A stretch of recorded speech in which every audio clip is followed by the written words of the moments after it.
This was no ordinary park, mind you. There were no swings or children laughing.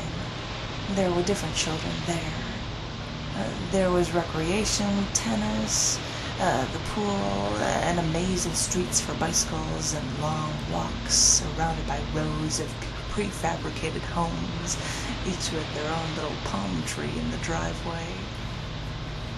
People drove golf carts around in the park, or large tricycles, or older couples would go walking together just as it was beginning to turn to dusk and the long shadows from treetops crisscrossed over the streets. In the afternoons, the women in the pool would wear hats and sunglasses, lean against the sides, swing their legs in the warm water. I remember the summer afternoons where it rained in Florida, and after the rain, I would go out in the puddles in my roller skates, skate through them, feet soaking wet. There was even a street named after me in the park, and at the end of Jan Drive there was a pond. I spent hours there playing imaginary games, pretending I was grown up, feeding the ducks, watching the fish swim around the rocks at my feet, looking for the turtles, listening to the wind. Oh, I remember Mr. Worrell, how he would walk into his driveway every time I was playing tennis across the street. He would watch me, then tell me how I was getting better at the game every time he saw me. And then there was also Mrs. Rogers, who lived up the street from me.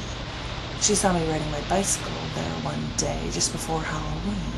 She invited me in to help carve a pumpkin. Every year she bought me a Christmas present.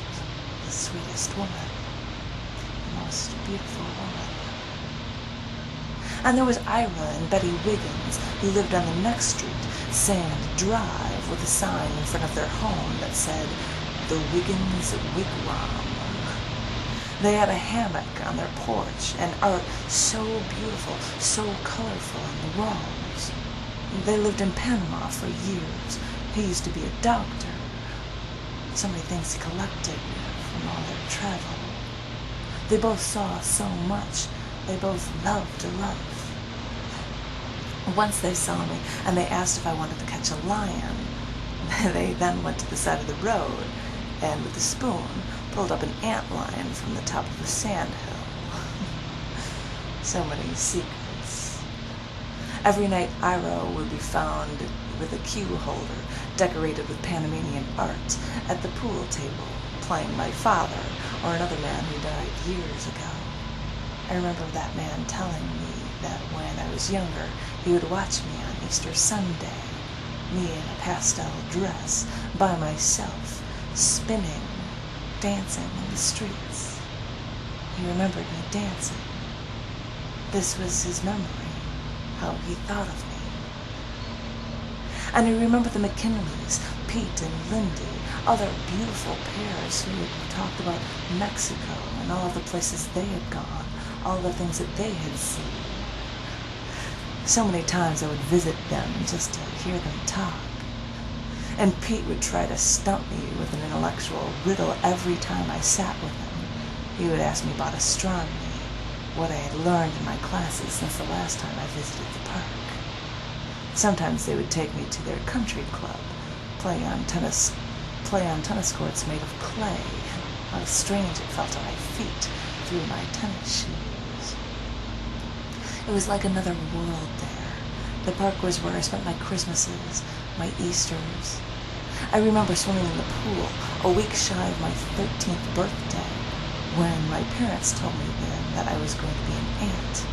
Well, no, actually, I talked to my sister over the phone, and she asked me if I remember so-and-so from Palos Avenue, from Blue Skies Drive. The couple had the ornate rock garden in the front yard, or the one with the snow shovel against their back light porch with the words "Rest in Peace" painted on them in metal. Yes, I say, I remember them. Well, so-and-so passed away last week, she says. Heart attack. This is what it comes down to, I think. All these memories are slowly disappearing. So many memories. Where all the palm trees are everywhere. This was my other world, my other life, another lifestyle, another everything.